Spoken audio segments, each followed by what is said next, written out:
the King and Queen of the Ring post show. I am OLE Ed Fries, and I'm joined by the one and only Ella J. What's and up? Of course, the Queen of our ring, Ella J. And of course, the dunce of our wonderful circle, Mark Talks Wrestling. Yay! I got a nice intro by Ed. Woohoo! I called you a dunce. I don't know if that's nice. That's the nicest thing you've ever said about me, so I'm going to take it. What did everybody think about the show overall? I really enjoyed it overall. It was a lot obviously less predictable than Backlash because there was multiple matches I could see going either way. The only match that felt really predictable to me was Cody and Logan, but regardless of that, I knew it was going to be a banger. You know, I was expecting Logan to do some obviously some heelishy stuff with the brass knuckles, but they pulled out a lot of great stuff in that match, and there's a little bit of surprises, but not total surprises. Overall, I thought it was a great show, honestly. The one and only Ash Bizarre in the chat, as well as Bobby Munson. It's nice to be doing a post show at 4 o'clock in the afternoon on a Saturday holiday weekend. Yeah. Although, for some of us, this is just the beginning of a long weekend. Miss Ella J has got another show with us later on tonight. Astrid Pizarro has a show with Kimmy Sokol tomorrow, while Kimmy's on her way to my neck of the woods in Lowell, Massachusetts for a show I can't attend tonight. House of Glory is in Lowell, Massachusetts tonight with Mustafa Ali at the top of the card. So that's a fun little match that I wish I could go see. But $70 is a whole hell of a lot for front row seats for a show that I pay $30 to go to on a monthly basis. So we're staying at home. Mark, what did you think of the show? I think for me, there was a couple of things I didn't agree with, but we'll get into them as things go on. But overall, the match qualities for each of them was a heck of a lot better than what I was expecting for some of them going into it. There was a couple of matches I was very surprised at going, okay, yes, please. But with most of those, with the predictions that I sort of thought of and what I thought was going to happen, I sort of got all of them. There was one I just hoped would change, but didn't. But apart from that, I really, really, really enjoyed it. And to me, to be awake at 9 o'clock at night, it is my time over here, and I'm functioning watching a WWE event, and I'm loving the fact that the next few of them, bar Summerslam, is all in Europe. I'm loving this. Well, we got one in Toronto, Canada. Yeah. July. We're going to go ahead and start in the pre-show, unless people haven't seen the pre-show match. It was added last night. Jade and Bianca taking on Indi and Candice for the Women's Tag Team Championships. This match being added to make this a 6-match card, pre-show included, means that for the first time in, I think, forever, WWE had a show where there was more female talent featured on this show than male talent. Because of the fact that it's a tag match and it includes 4 individuals, it ups the numbers that much higher. What are you doing? 50-50 booking here. Hold on, I'm going to beat your stat there because that is a very good stat. This was if we go back to 2018, I've got some stats. If I look over it, it's because I've got a stat sheet over it. If we go back to 2018, which was the very first ever Saudi show, there was 0 women's matches. If we take SmackDown and the show that we had this evening, The King of the Ring, there was 6 women's matches, and there was in total 5 men's across both shows, which means to me that WWE, and they also did a panel, I saw it on WWE Network when they were talking about the women's wrestlers talking with others about women getting into wrestling and stuff like that. WWE are starting to do things right in that area, in that place, and to see that stat and to see that's what WWE have to do in those type. They have to do it in every PLE, but especially in these type of environments and in this type of country as well. If you're gonna take the blood money, you at least want to make a change while you're doing it. Exactly. Ella, why don't you go ahead and talk to us about the tag team title match? from the pre-show? Strong showing from Jade and Bianca. I am glad they made the right call by not having either of them being the finals, because if Bianca was in the finals, Bianca was winning, very obviously. And I was like, that complicates things not that she doesn't deserve it, but it complicates things because they got the tag title strapped around their waists. So I was very happy to see Candice and Indy getting another shot. Again, Bianca and Jade's first tag title defense since winning them at Backlash. I liked this match. Granted, the Backlash match had some miscommunications and all of that. But this match I feel like was a lot better. Obviously, there was less, miscommunications, if not any at all. But strong showing for them. I'm excited to see where they go from here. I feel like the next pair of challengers feels a little bit obvious considering where this next pay-per-view is. It should be Alba and Isla. I'm hoping anyway, because they're going to be in Glasgow for Clash at the Castle. So I need them to get. I think we're going to be seeing them on Raw in this next couple weeks. If I remember correctly, on Raw, didn't Shayna and Zoe win a match to become number one contenders for these tag titles? They could do that on a Raw, though. They still have a couple weeks. That is true. Oh, yeah. But I feel like if you're going to Clash at the Castle, you got to do Alba and Isla. Nobody is going to have to twist my arm to get Alba and Isla on my TV screen. If I see them on my TV screen, I'm a happy camper. Yeah. No, I was really impressed with Jade Cargill here. I thought she did a really good job. I thought she's improved dramatically from all of the clips and things that I've seen before. Even from the Rumble and from all the wrestling that we've seen from her. Every time that she's adding more ring time, she's adding more offense. Bianca kind of nudged her out of the way when she was trying to do her kip up, which made it look really awkward and funny, and I got to laugh at Jade still. So I still got my moment of laughing at Jade Cargill when she tried to do her kip up and failed. But no, I'm willing to be impressed with Jade Cargill. When she does good things, I'm not going to lie about it. Now, do I still think she's ready? No. That won't be the first time that you tell me that somebody with a championship belt in WWE tonight is not ready for it. But let's see what happens. Let's give them the belt. Let's give them the opportunity and see what happens. Oh, we're going to be getting into a fight later, I feel like. We are absolutely getting we're going to be fighting. Okay. I think I know what you're on about. And if I think I know what you're on about, I'm probably going to agree with Ed. We're getting there in a moment. So, Mark, talk about this match, and me and Alec can get into a fight. I'm not going to lie. I might have missed this one, but because I forgot, and I turned on, and it went, "Oh, we've had a match." I went, "Oh, crap." But I saw some of the highlights from it, and I'm going to take away one thing from this. I don't watch AEW. I don't watch. So when a new superstar comes to WWE, I see them for the first time. I've seen the clips of Jade, and I was like, she's a monster, but she's got a couple of things that she can do and not a lot to it.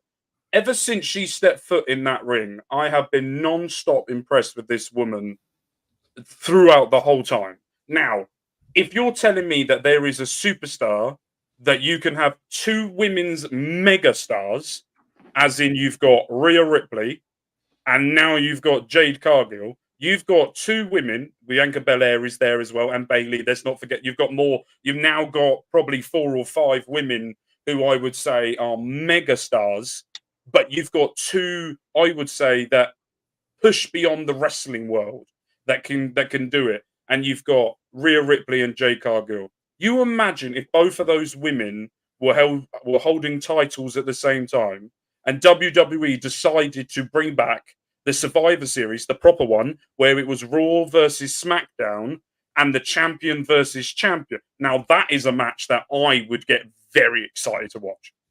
I like how we have so many different age groups that Mark says the proper Survivor Series, and I instantly go back to everything. Yeah, I know what you mean.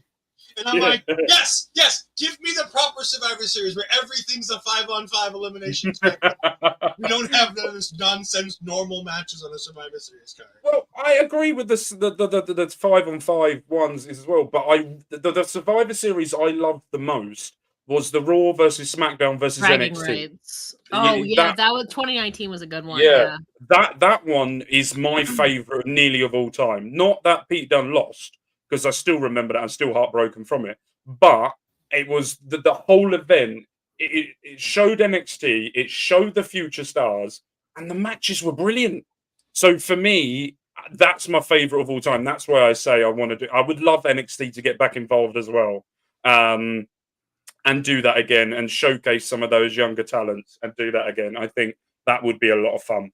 Just imagine if that match were Julia Yes. versus Rhea versus Jade. Like, or yes, please. Put Bianca, put Bayley back in that. Mm-hmm. Put it as Rhea there with Bayley and Julia. That's going to be a match that people will pay money to see. But I will personally fly to America. I will fly to America. I've never been there, and I will personally pay to watch it. All right, Triple H, don't do it. Don't do it. We don't need Mark here. No, I am going to fly to Ed's house, live there, and then go to the show just to annoy him a little bit more. Okay, that's.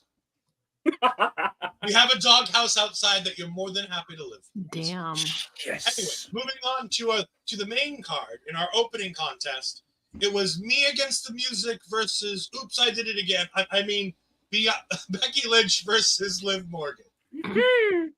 Now, we will start the fight with my opening salvo.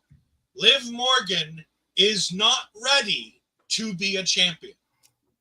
Liv Morgan is a great competitor, and this is another opportunity for the championship to make the contender. Mm-hmm. Because I don't think Liv is ready. I'm more than happy to have her with the belt on her. I would have prolonged it a little bit more to get you right before Rhea comes back. Yeah. Because I think beating Becky, while has a story and is fine, I think it would have been better if she would have been able to win this title and then have Rhea come ruin it for her. Because I think she's designed to be a chaser and not a champion. I could be wrong.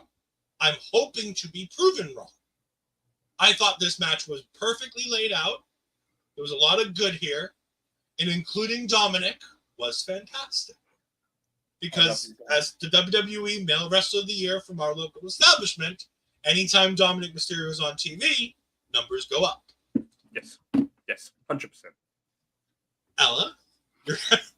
No, your predictions actually align with the ones that I had put out on my own channel. I thought that's why I thought Becky was winning here, because I'm like, Rhea is projected to return, I think, around SummerSlam. We don't know exactly, but it was estimated around 4 months, which would lead to SummerSlam. And so I thought they were going to prolong this. And Liv, I definitely thought was going to win at some point, but keyword at some point, not right now. I thought, like you said, Ed, it would be maybe a few weeks or a couple days before Rhea comes back. Then Rhea would come back and spoil it. Evidently, I was wrong. I think that they could have done it as like a Liv tried to beat Becky, like using some underhanded tactics, but failed. So then she goes to plan B, which is the Judgment Day. And the next one, either at Clash at the Castle or Money in the Bank or something like that. Then I thought that's when maybe she would have won, a little bit closer to when Rhea was going to come back. But evidently they've gone a different way. They're framing it as if Dominic is not in cahoots with Liv Morgan, even though the reveal is going to be he is. So, I mean, I'm not mad about it at all. It just happened a lot sooner than I thought it would. And now Becky, obviously they'll run it back, probably on Raw. And then Becky gets some time off, I think, while Rollins is also having some time off from surgery and all that. So I think that's the path they're going to go. But now also once Becky presumably takes his vacation and before Rhea comes back, what do you do? Who do you have challenge Liv in that meantime? That's the question that I don't know. I mean, I don't know what you do after between Becky presumably leaves and Rhea comes back. I mean, they're going to do a bunch of Judgment Day things. I honestly yeah, think probably. I think Lyra is the short-term answer. Yeah. I'm interested to see how they do it. It's obvious that the reveal is going to be she's actually in cahoots with Judgment Day, but then I want to see what they can do. This is going to be a test for Liv. I'm very excited for her. It happened sooner than I thought, but it makes sense for her to win it. She should win it. But now she needs, like you said, kind of prove herself. So I'm excited to see what they do with it. I knew this was going to be I thought this might have been a tougher sell when you can see over Ella's shoulder, Liv sitting there looking at us. No, I agreed. I don't know about not ready. I agreed with every other point that you made. I thought she was going to win it sooner to when Rhea was coming back, just not right now. Evidently, though, they're going a different route with this. And some of that might have to do with Becky's contract. Yeah, we don't that's know true. when the last dates on Becky's contract are. Yeah. And if she's looking to take more time off with the contract. Yeah, that too. And not wanting to do a handshake deal. Yeah, this is the right way. What they should have done. Becky wins. Liv gets angry and then gets her revenge. I just didn't expect it to happen this soon. But I'm not mad about it. Mark. So I'm gonna try. Yeah. So with like the stats, I'm gonna quickly reel off. This was Becky Lynch's 4th match in Saudi. This was the 2nd time Liv Morgan has wrestled in a Saudi Arabia match. The last time was in 2019, and she now becomes a 2-time women's world title champion. The reason it's world champion is because they've renamed the Raw and they've carried it on from the Raw title. I had to double check to see why it was the 2-time. I don't think. Got to think of a way that I've got to put this. Liv Morgan to me is someone that should not be near a world title. She doesn't have the. When I listen to Liv Morgan, I don't believe what she says. When I watch her in the ring, she's got good qualities, but not someone that I look at and go, that's a world champion. She is a very, very good competitor, but she's not near the world title level that you've got. As we said earlier, let's look at the megastars we've got, or the superstars. You've got Bayley, you've got Becky, you've got Rhea, you've got Bianca. Jade is not there in ring, but she's got the aura of one. And then if you look at other aspects, you look at people that have got the in-ring but haven't been shown a light yet, like Blair Davenport, wrestlers like that. And I look at Liv and I go, in a ring, you can't match them. They have to bring you up. Now I'm very interested to see what a world champion Liv looks like. Is this going to be her bringing people up with her, or is she going to be the one that now steerships it all? Because we all know Becky now is going to be having this feud with, I think you said either time off, but it looks like it's going to be Damage Control again, with how they were building with that. So it will probably now lead to Damage Control costing Becky on Monday on Raw. And I hope she does it. And I want to be proven wrong. I don't ever want to be proven right in these type of circumstances. But I hope she does it. I don't think it's her time at all. I think Becky should have held on to this. And Becky is brilliant at getting new talent in, building them up, and then letting them go with it. And I just think it was too soon, in my opinion. Is there a chance Becky wins it right back on Monday? I mean, always. There's always a chance of Becky involved. And go back to my previous things. I didn't need Ryan Satin to point this out, but, it's always nice when he does. Liv, Becky, Brittany 1, Brittany 2. It's Brittany, bitch. For anybody who didn't catch that during the show.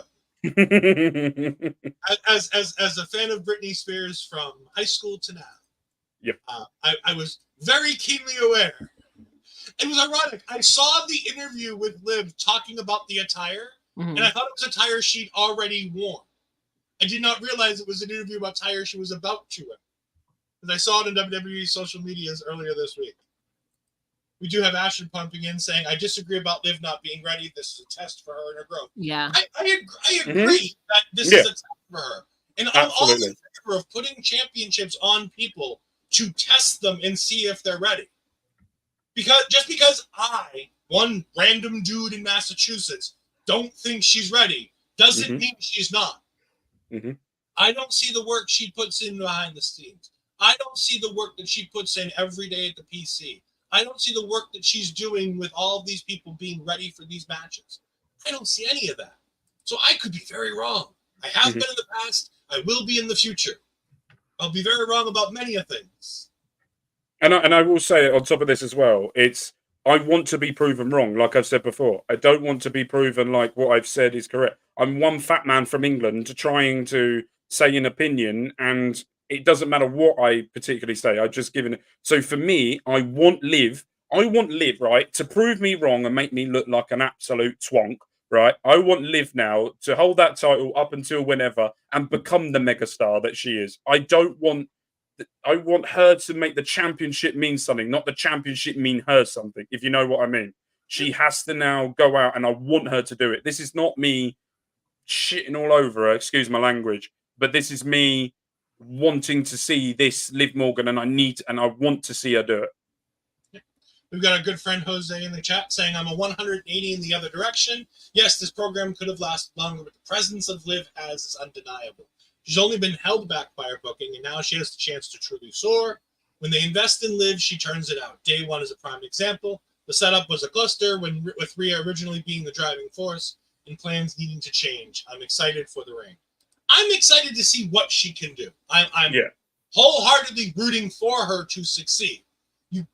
Rooting for people to fail in this business is silliness. Yeah. You don't root for people to fail, because if one person fails, if they're shit humans, oh yes, I am. Well, yes, we can all. Okay, I will rephrase that. We don't root against good people. Yeah, wanting them to fail. Yeah. Speaking of good people,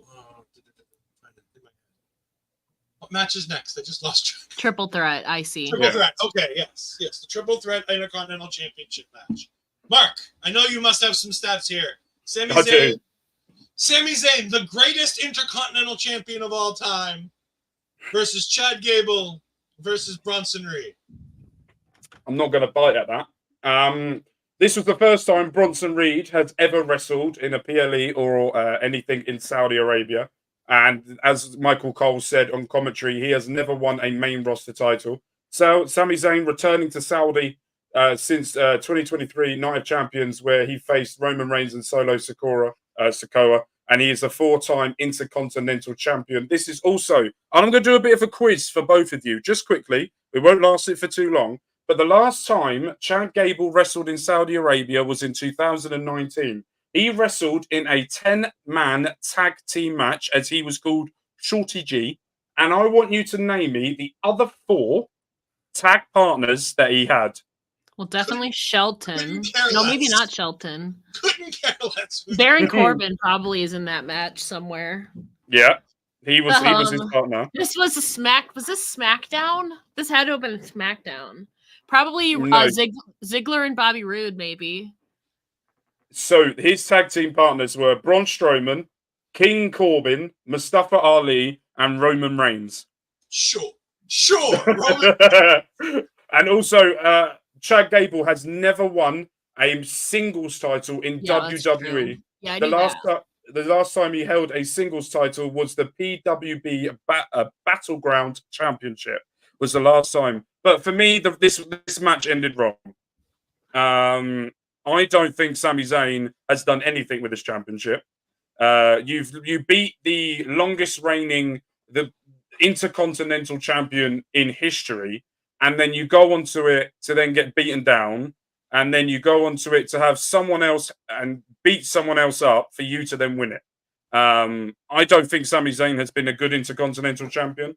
I think Chad Gable should have won this, and I think when he won the title, he would have then just sacked everyone and then got the Brutus brothers, as I call them.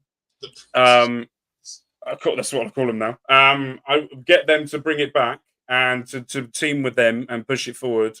Bronson Reed as well. Can we just appreciate that big man can just do everything? Absolutely brilliant. Mark, there's a request here in the chat for you.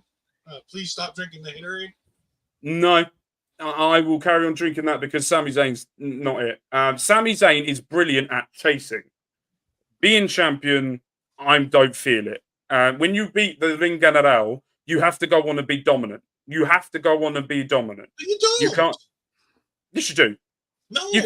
You can't be the guy that held it for 666 days and then one of the greatest intercontinental champions of all time and then get beaten up every week.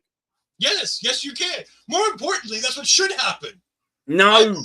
Long title reigns need to be held with, then followed by periods of hot potato. I think the perfect thing to do here after Gunther's reign is to semi-hot potato this and have this moving every couple months. Not every week. Not every week like in the Attitude Era, but every couple months. Have Sami Zayn reign for a few months. Let Chad Gable win it. Have Chad win it, hold it for a few months. Have Bronson Reed win it. Let this title kind of ping pong around the mid-card because you don't need to have dominant champion following dominant champion.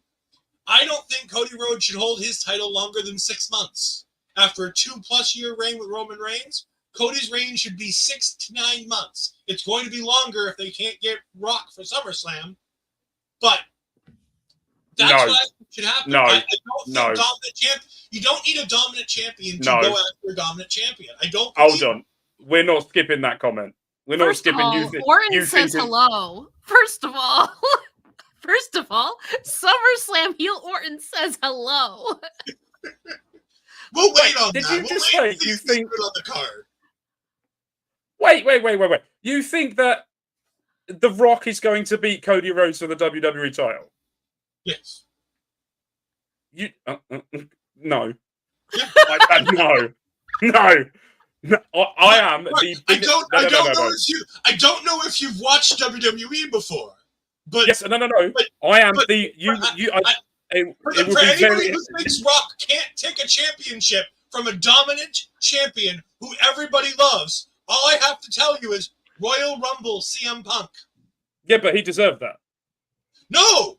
It was CM Punk. He deserved it. John Cena was a built match ready to go. It's bigger for The Rock. No, you fool of a man. No, I won't predict who I think is going to take the WWE title because I just don't know. But anyway, back to this match. I agree with some of your aspects. The final boss in the American Nightmare for later. Ella, get us back on track with the Intercontinental Championship. So I agree with some of both of your points. I wanted Chad to win here, but I think Sami Zayn winning here was the right call. Because kind of like, I think you were all, I don't remember which one of you was saying it. Coming off such a strong reign like Gunther, Sami beating Gunther was such a big thing. I feel like if he loses it right away, it kind of looks like what Michael Cole said it would look like a fluke if he lost it here. And so I think Sami winning here was absolutely the right call. And also Bronson being here sets Chad up to where he can make the claim he didn't get pinned. And I do think Chad is going to win. I want him to win. But I think this was a way to build him up, make him even more aggressive, make him even more heelish before then he can win the title. Similar to kind of Liv, I think that this story of Chad winning it benefits from kind of dragging it out a little bit further. And obviously now, him taking that L, not getting pinned, he makes a claim for either Clash at the Castle or Money in the Bank or SummerSlam or something to where that I think furthers the story along than him winning it in like his first shot basically back. So I think it benefits both Sami because he just came off Gunther, him winning to make it not look like a fluke. And I think he should hold it for a little bit because I feel like if he loses it right away, it kind of diminishes a little bit of all that hard work that Gunther did. Because it hasn't even been 2 months since he won the title. I don't think it'll be a long reign, but 5 weeks? It doesn't feel that long of a reign. I think he should get it for a couple months, maybe 3 months is fine. Clash at the Castle or Money in the Bank, that's fine if he loses it there. He got one title defense to prove that he's still championship level. But now the focus is going to be going to Chad Gable, who's going to be that next Intercontinental Champion, and also further establishing himself and building himself up as a heel, and also maybe Otis, we don't know what's going on with Otis and all of that. He didn't want to dig into those heel tactics, so there's still that story to be told. There's a lot of layers here. Sami Zayn winning here was the right call in my book. For keep building Chad, then Chad can get finally that moment of his first singles title in WWE. I think the whole match was booked as it should have been, honestly. I get your points though of Sammy being beaten down. Yeah, but when it came down to it though, he still won, So I think that this match was booked exactly how it should have been, personally. Absolutely. I think this match was booked perfectly. And all Otis needs to do is listen to Master Gable and everything will be okay. If Otis just starts listening to Master Gable, everything's going to be fine. Yeah. That face turn is going to be fantastic for Otis, by the way. I think if Chad drops Alpha Academy and still doesn't beat Sammy at Clash of the Castle, he's making a grace race for being Mr. Money in the Bank. I agree. Versus LA Knight on the SmackDown side. Yeah. I think that there's lots of room. And like I said, when I'm saying hot potato, I don't mean in the 90s or 2000s version of hot potato where it's constantly changing hands. I mean more short, 2 to 4 month reigns. Yeah. Things that, you just break up a period where you have maybe that's how it used to be with like the IC title. One guy for 3 years. Yeah. I just think it was a little too soon for Sammy to lose because this was his first, he didn't defend at Backlash, right? No, I don't think he did. No, this was his first PLE title defense. He should have won to make sure it wasn't a fluke that he won at WrestleMania. And then further the agenda, with Chad. So I think they can build Chad up more to have him eventually beat Sammy. Can I just say as well? There's also Sammy overcoming the hubris of Gunther being so dominant by getting foiled by a challenger that stoops to bigger lows and costs him the title. Not a fluke, just a different opponent. I agree with that idea. Mark's Jose. I want to say as well, I think I'm getting sick and tired of Sami Zayn getting beaten down and then wins it. I think I want to see a different side to Sammy. I think that might be the thing that I might be annoyed at. Look, I am. You probably won't find another Gunther fan, and I was severely annoyed when he lost. Fan? I'd never tell. You would never have guessed. So, and I was severely annoyed. But if someone's going to beat Gunther, I would have also said Sami Zayn or Chad Gable were the ones to do it. And then for me, Chad Gable still does the same thing over and over. Sami Zayn does the same thing over and over again. For a champion, I want him to go in with a different mindset. Go with a different way of doing it. You can still be a babyface, but be on top of it as well. Yeah. Just try different things. And maybe that's just the only thing I think with Sami. That's a fair point. It's predictable what you're going to see with him. Beat him, something happens, Helluva Kick, won.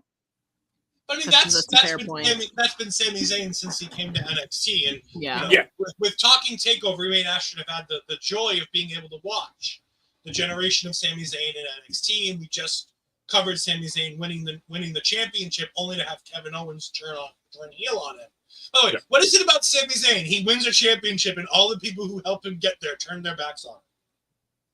I just think Sami Zayn the person, isn't it? Really, that just proves it all. Sami's a wonderful person. Everybody's just so terrible behind him. Yeah. We move on to the Queen of the Ring finals for the women here. Nia Jax versus Lyra Valkyria.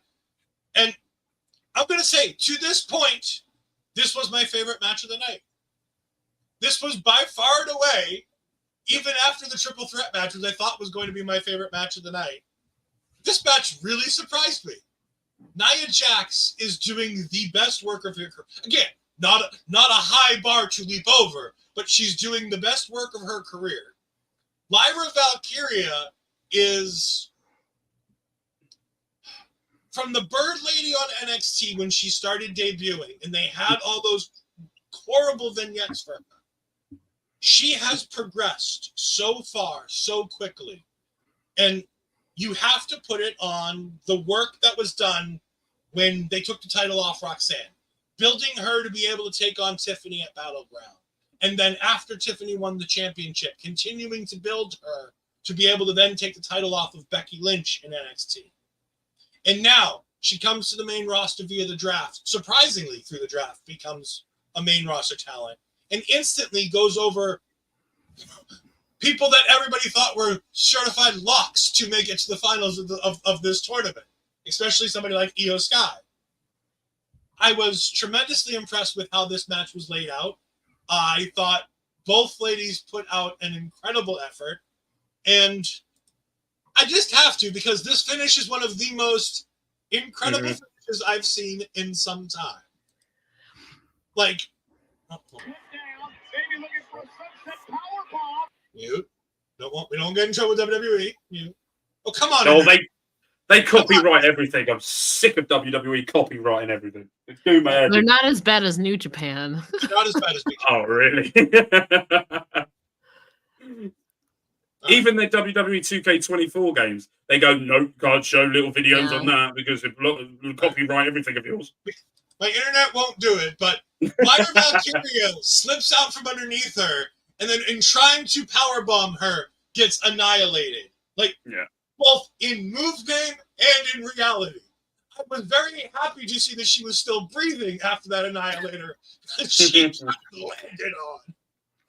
It was, this second run for Nia Jax has been nothing short of remarkable. We also have Jose. I can honestly say Nia has improved leaps and bounds this run. Her impending championship run is going to be great, not just a powerhouse, but as a whole, above all, something fresh. Yeah. I was really disappointed when she got dropped on the mat. That hurts. That hurt. I was so disappointed. Same. Hello, why don't you go ahead and talk about the Queen of the Ring? Again, heading into this, not the final two. Lyra, I could have seen but I thought maybe Lyra and Tiffany in the finals. Not the final two that I was expecting necessarily, but when I got to Lyra and Nia's absolutely the right call. I don't know if I would have been surprised if they would have strapped the rocket to Lyra that fast on the main roster. Especially with somebody like Tiffany coming in, who was so strong. They haven't truly strapped the rocket to her just yet. So I would have been very surprised if somebody coming in like a Lyra, they would have strapped the rocket to her right away. But, great showing for her. Her first main roster PLE match, I believe. I don't think she's been in a Rumble, if I'm thinking correctly. No. So this was her very first main roster PLE match. Very, very good match. And kind of like Jose, I was saying this to my friends. Honestly, I didn't have on my 2024 bingo card, I didn't have Nia Jax being one of my favorite people to watch on my bingo card, because I wasn't really ever a fan of Nia, but there's no denying that this is her best work of her career since coming back to WWE last September. Nia Jax was the absolute right call in this scenario. Once you got down to it, if Bianca beat her, Bianca was winning, and that would have complicated things too much. Nia is going to be fun as Queen in the Ring, and now we have Nia, and honestly, it's going to be Bayley at this point. So Nia and Bayley is going to be really fun at SummerSlam. It could go either way. I'm interested to see how Nia gets into the Queen of the Ring character, if she beats people down, if she has like a scepter or something. This is gonna be a good Queen of the Ring run, especially now. But also, how do they fill that time between now and SummerSlam is what I'm gonna be interested to see what they do. I want see her change the hairstyle so she can get the hair coming out the crown. Oh, yeah. Because her putting that crown on earlier, I was like, please don't fall off. Please don't fall off. Please don't fall off. Because her hair, with the perm that she's got going on, that crown is very unstable. And I was like, please don't fall off. That's the last thing we need. Mm-hmm. Mark, what do you think of this match? So, when I said at the start of the show, I was very surprised by a match. This was it. I said, I think I remember saying it, I think it was at WrestleMania, and I think it was after the NXT Stand and Deliver, I come on here and said that Lyra Valkyria has hit her level. And I tell you what, absolutely proved me wrong. That woman, that was the best match that woman's ever done in everything that she does. And that proved, and I love that she proved me wrong, as I've said before. And Nia Jax, that was, I think, her best match that she's done in I don't know how long. But if we're going from the Saudi show, this was the first time both of these superstars have ever turned up to a Saudi show. And Nia Jax hasn't held a singles championship since the 17th of June 2018, when she lost to Alexa Bliss when she cashed in her Money in the Bank. So for me, I think I'm loving Nia Jax's work. Absolutely loving it. She has everything. She's proven everyone wrong coming back for this time of what she can do. And I really and at SummerSlam, I really want her to win that SmackDown, the Women's Championship. I want her to have it. I want to see Nia Jax absolutely obliterate everybody. I want her to turn into Mark Henry when he just decided to at one point throw people off stuff through tables and just destroy people for no reason. Hall of Pain. I was saying Hall of Pain era Nia Jax would be something to watch. I'd be excited for that. That's what I don't want her to get rid of her naturally curly hair. I just want it styled like it goes up in the middle, like like a kid and play thing. So she got the naturally curly hair here, and then in the middle it just kind of goes up, so it goes up and through the crown. I don't want her to change her hairstyle. Her hair is fine. You need to find a way to make sure that crown stays nice and solid on that head. But that was my top 3 match of the night. Top 3 match of the night. Absolutely, I loved it. If it hadn't been for the next match, this would have been my match of the night. It is my second favorite match of the night. I like this one better than I like Cody and Logan. I like this light years better than I like Cody and Logan. But speaking of, we're just going to go ahead and do this now. We're going to go ahead and give him the big screen. We're going to... No. Psych. We have us here too. But I want to set the mood. So while we let Mark do this... Oh, for the love of God. It's fine. You can play Gallus. They're just... Shit through McIntyre. All right. I'll stop playing around. Go ahead.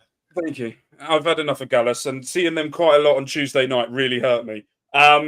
So this for me is why WWE made the correct call. The Ring General is the great, and I will say this with chest, he is the best wrestler in the world. There is no one that can come close to how beautiful that man is inside of that ring. There is nobody. He is the longest reigning Intercontinental Champion in history. He was the longest reigning NXT United Kingdom Champion. He was also, every promotion this man has stepped in, he has won championships. This was the 6th Saudi show for Randy Orton. And do you know what? I'm going to give credit to Randy Orton because I can't ever shit on Randy Orton because I love the man as well. But with Randy Orton, he's now found the line where I believe every time he steps foot in that ring, he's actually injured. Knowing probably full well, he's absolutely fine. But every time I watch it, I think he's severely injured and we'll never see him again. Messes me out. Every time. But do you know what I'm really looking forward to the most, right? Is the Monday after, the Monday coming up on Monday Night Raw. We're going to have Ludwig Kaiser in the middle of that ring, right, introducing the Ring General. And I cannot wait to hear that beautiful German's voice introduce the beautiful Austrian's voice. Just hear him come out to that crown and the Ring General and the King of the Ring, Gunther. You don't know how excited I was when he won and I started jumping around, going, WWE, you made the right choice. Thank you. Anyway, I'm done now. Thank you. Hello. I want some more rounded thoughts about this match. No, like I absolutely agree with Mark. And this is coming from like the lifelong Randy Orton fan. Gunther winning was absolutely the right call. It sucks though, because this is Randy's 5th straight PLE loss. But I'll get over it. No, I won't. But Gunther was absolutely the right call. First of all, like Mark said, if we're talking about like the King of the Ring persona, he's already the ring general. I can't say it how you do and Ludwig do it. The ring general. He's very regal, very stoic, very poised and sophisticated. He's European, first of all, also. So he fits the King of the Ring persona already, and Ludwig Kaiser already like can do that introduction for him. He already is kind of in-ring royalty. So if we're talking about who can fit the King of the Ring persona gimmick the best, it is Gunther.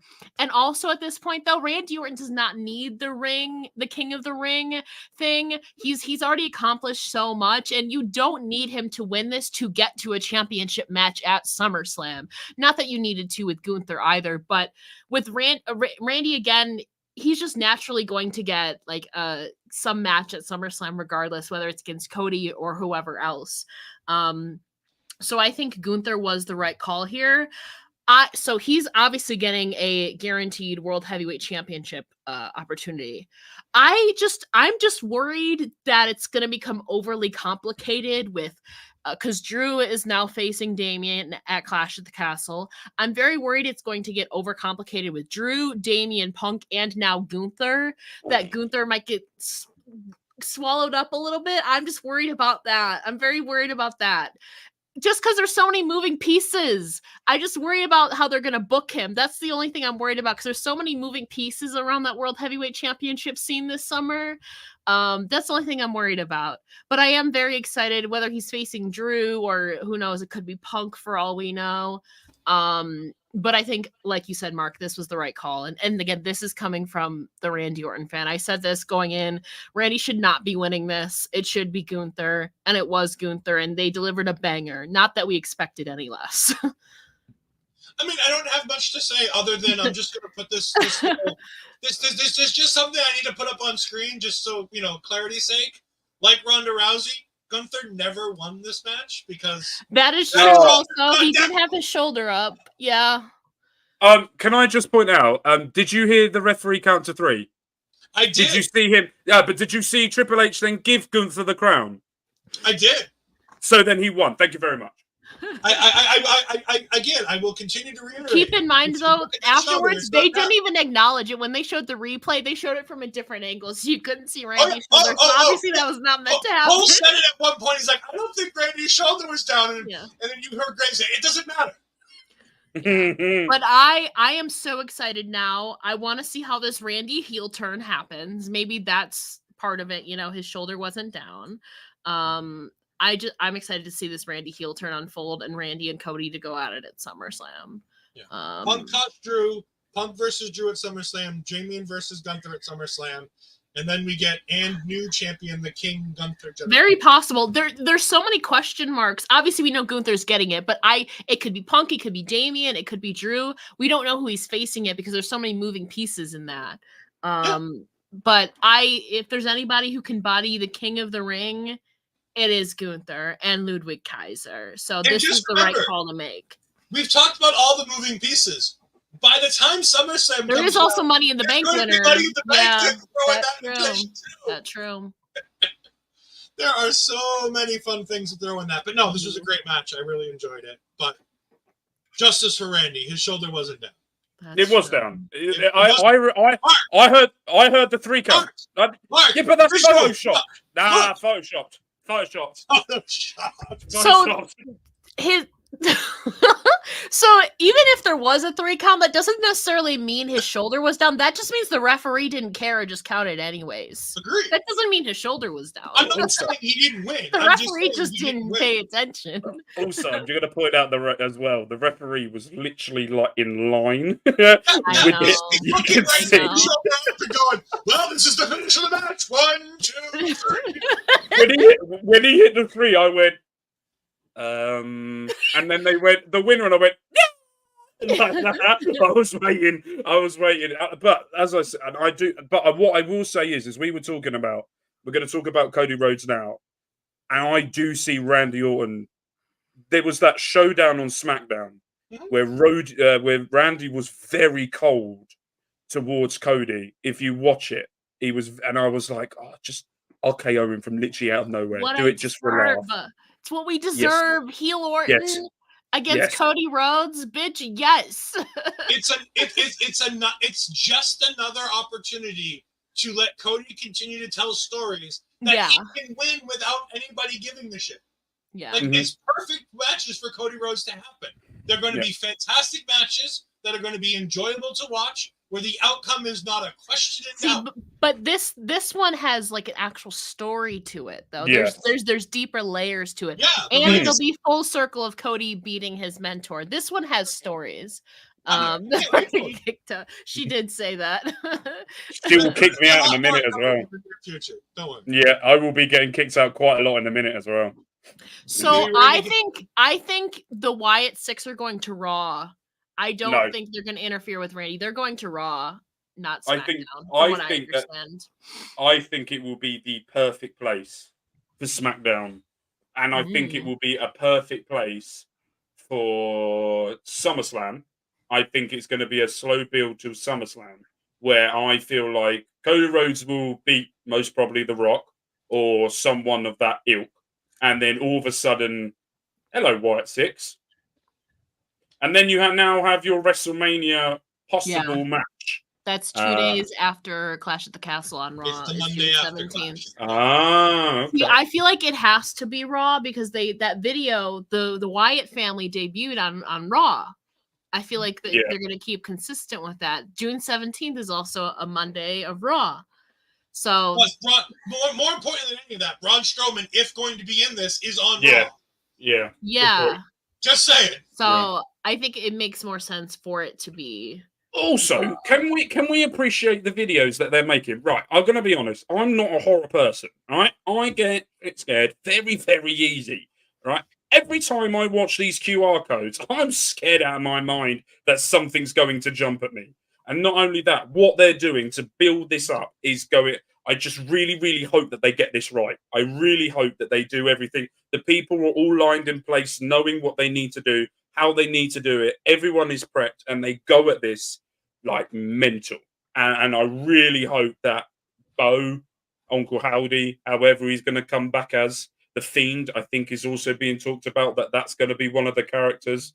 Eric Rowan will be there. Joe Gacy most probably will be there as well. Braun Strowman, Alexa Bliss, maybe Nikki Cross as well. Dexter Lumis as well. Yeah, Dexter Lumis as well. You've got all of these, and I just hope that they nail this because I love Bray Wyatt. I loved him from the minute I saw him, and I just hope they do what they're going to do justice, and they don't screw it up.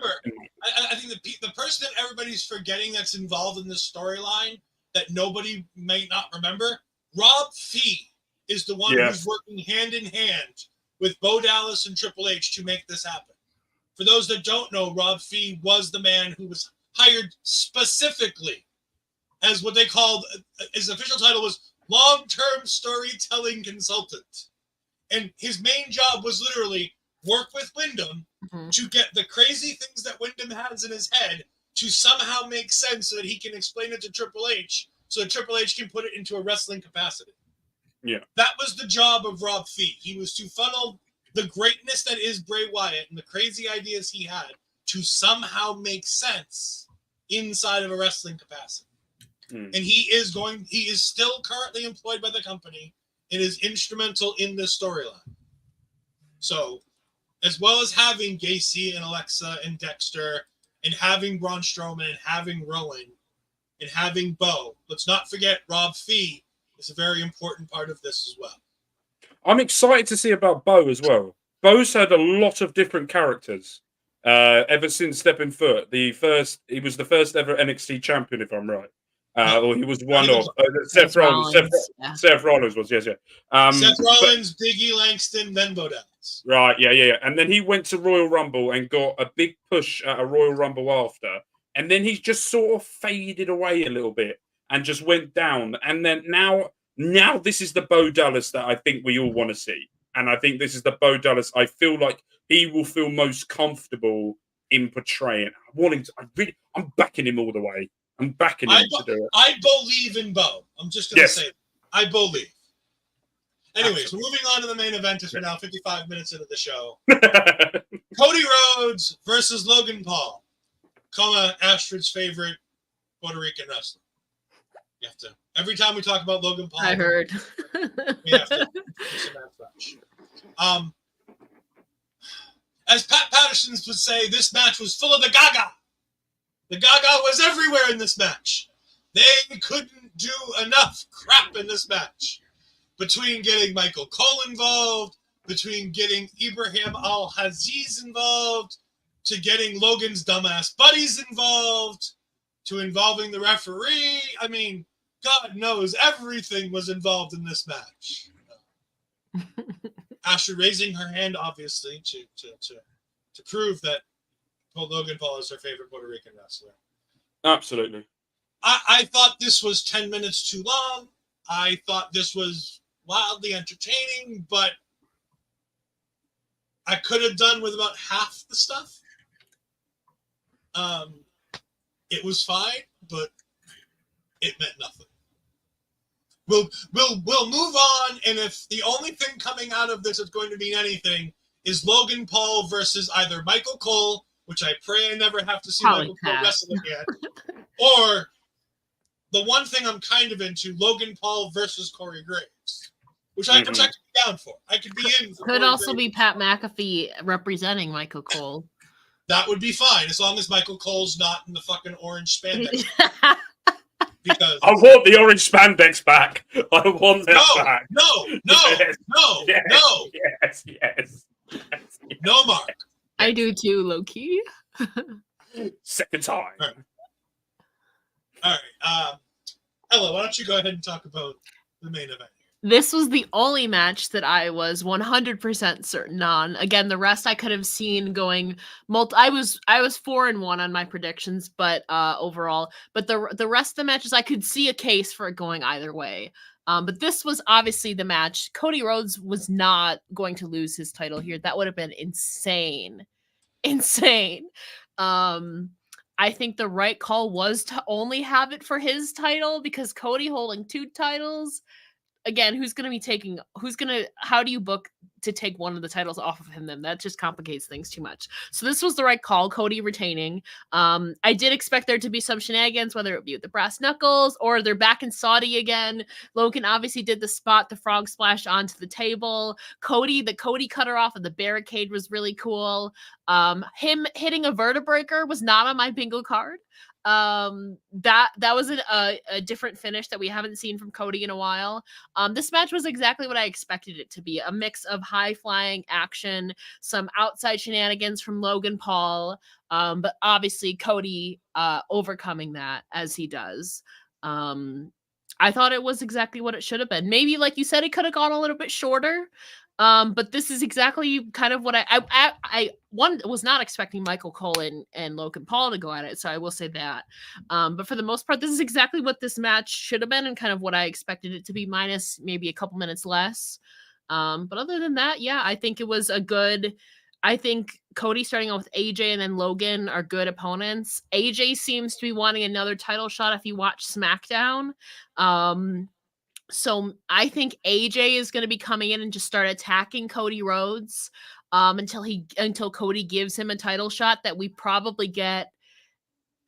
My guess would be Money in the Bank, maybe Clash, maybe Money in the Bank. I think AJ might be. I think that's the route they're going to go. Is AJ's going to keep attacking until he gets that second title shot, and then you build up Orton and Cody for SummerSlam. Oh, we got our good friend Papa Smokes in here saying, love the show, fellow wrestling people. Thank you, Papa Smokes. We greatly appreciate it.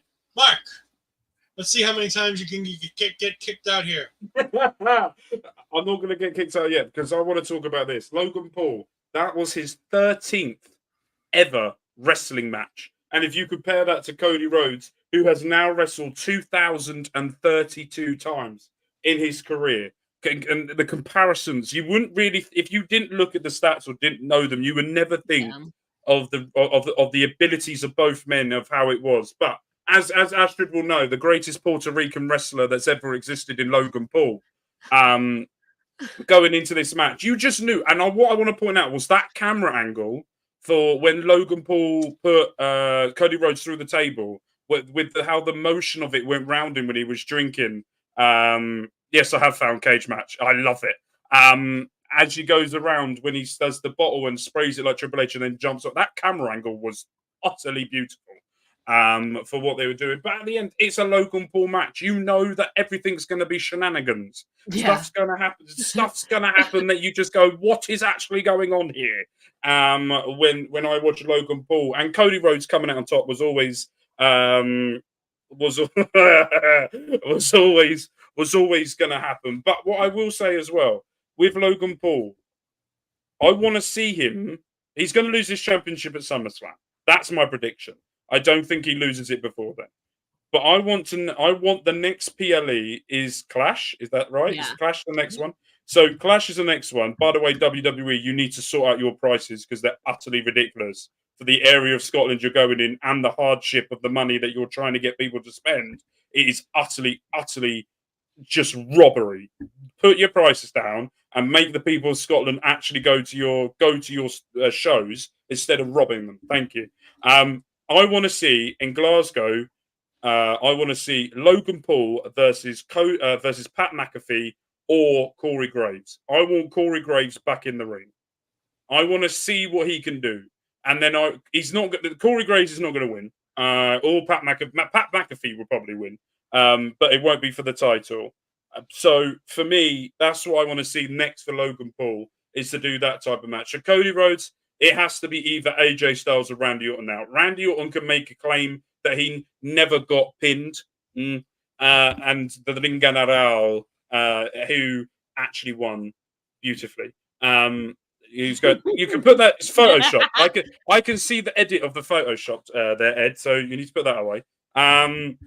And you can also say Randy Orton can say never be pinned, and AJ Styles, like you said, would go out on. He's got no chances left. He wants that final chance. He's just gonna keep attacking him until Cody gives in. Yeah, exactly. And then you'll see Cody Rhodes will say, okay, you get one more chance, but it's your career versus the title. If you win the title, you win it. If you lose, you're out of WWE. Maybe that's what it is. I don't know how long AJ Styles' contract is, but all I know is it's not very long and it's coming to an end soon, however long. So that might be a way to do that.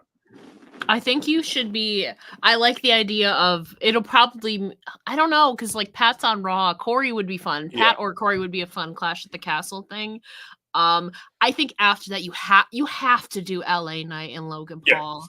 I thought LA Knight should have won the United States title at WrestleMania personally, but if he's not going to win at Mania, SummerSlam is your second best option. I think now is the time to.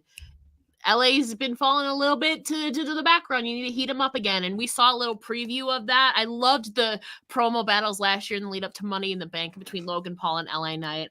I think after that, you have to start building to LA Knight and Logan Paul for SummerSlam. I still think the person to take the title off of Logan Paul is Carmelo Hayes. No. They're both heels, though. That's the thing. I still think you can do it. I really do. I really think you can do it. Melo's a tweener enough that I think you can get it over with. I think you do Melo and Cody again at some point, though, during this reign. You have to. Maybe it's Carmelo stepping up to. I don't know, but I think AJ makes more sense though, because that thing. I think logically. I mean, Cody's. Let's be real. Cody's going to be defending at all these. Maybe it's Melo and then, or maybe it's AJ, Melo, and then Cody or Randy. I don't know. Yeah, that would work. But yeah. Carmelo in Toronto, and then Randy and Cleveland. Yeah. But to be fair, we're all just waiting for the return of the Tribal Chief, aren't we? I think that's what Cody Rhodes, this title reign is doing. What I look at this title reign is, how many superstars can we put Cody Rhodes against that can put them up, bring them up? And then you've got The Rock and the Tribal Chief coming back. I don't think Roman Reigns is coming back for a championship. I think the next time we see Roman Reigns, he's coming for Solo Sikoa. Just so we're clear. The next time Roman Reigns appears on our TV screens, it's going to be going after Solo Sikoa. He's going to bring the Usos back together. The way that I look at this is, and I think if WWE is Roman Reigns come back, he thinks he's the Tribal Chief, but Solo Sikoa, then there's a power struggle between Roman Reigns and Solo. Who is the real one? Then you get the Survivor Series match, or it could be the final boss. That is the actual that Solo keeps talking about. The Tribal Chief could be the final boss, and then at Survivor Series you'll have Solo with Tama Tonga and his brother versus Roman Reigns and the Usos. And then you've also got Jacob Fatu, who's coming in at some point very soon around. Who could do? You could put him with anyone as well. So supposedly. he's heavily rumored. Heavily rumored. So Ella has sources on this. She's definitive on this one. He's coming. Yeah. So for me, Cody Rhodes needs to put different talent over, and then when Roman Reigns comes back, he will have his toughest challenge ever with either The Rock or Roman Reigns Part 2. But at WrestleMania. I just see The Rock versus Roman Reigns. That's what I see, and I don't know what they're going to do with Cody Rhodes. I know that Gunther. I'm hoping Gunther wins the title and he will lose it at WrestleMania against a Drew McIntyre or a CM Punk or or whoever it is that you Damian Priest do a fatal 4-way at Remember, CM WrestleMania. Punk, as soon as he comes back, is going to hurt himself again and be on the shelf for another 8 Oh, months. Gunther's winning because he's got to come into Bash in Berlin as champ, right? If not, he's Yes. going to win it. He's got to either come in or win the title at Bash in Berlin. Whoever he faces at SummerSlam, which is why I think it's Damian Priest. Very possible, yes. Because he has to win that title to go into Bash in Berlin as champ. Yeah. And the Bash in Berlin show is going to be him versus Ilya. Yes. I'll tell you what, and didn't that rivalry start in Germany, if I'm right? At a promotion in Germany. Yeah. So we've seen the clips around social media of when Gunther turns up in Germany and in Austria, gets a hero's like welcome, and he deserves it. And he's going to walk in at Bash of Berlin and absolutely annihilate Ilya Dragunov and still be champion. Thank you very much. As we're coming to a close here, we're going to go ahead and let people give their plugs, and we're going to start with Miss Ella J. Actually, it says it all right down below there on Twitter. I don't call it that other thing, Ed. I'm sorry, not sorry. These are Bobby's pre-programmed Okay, things. Twitter.com/itsellaj. If you go to the link in my bio there, all my links to my projects, podcasts, and writing are all there in one convenient place for you. And you will be on live tonight with Bobby, yes, I will. with Astrid, and with Melba Collins doing For Your Health, the second OLE For Your Health, which is going to be a mental health awareness episode tonight in honor of Mental Health Awareness Month in May. Mr. Mark, go ahead.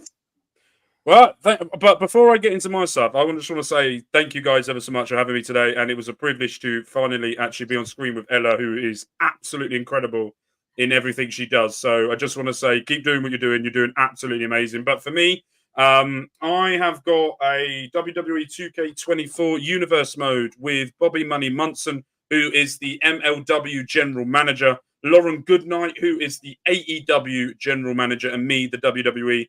We have now, I don't even know where we are anymore. We're coming up to Night of Champions. I've recorded quite a lot. I've got to get ahead because I'm getting married very soon. So I'm going to be away. So I'm trying to record and get everything prepared for when I go away. So yes, we've got Night of Champions. Then we've got Back to the Week show. And then we've got SummerSlam. And I have seen the SummerSlam schedule. And I have to say, it is utterly ridiculous with what is going to be booked. So please make sure you go over to my YouTube, hit the subscribe button, hit the like button, and make sure you check out what we're all booking so far, because it's absolutely... And by the way, Gunther is coming back very, very soon.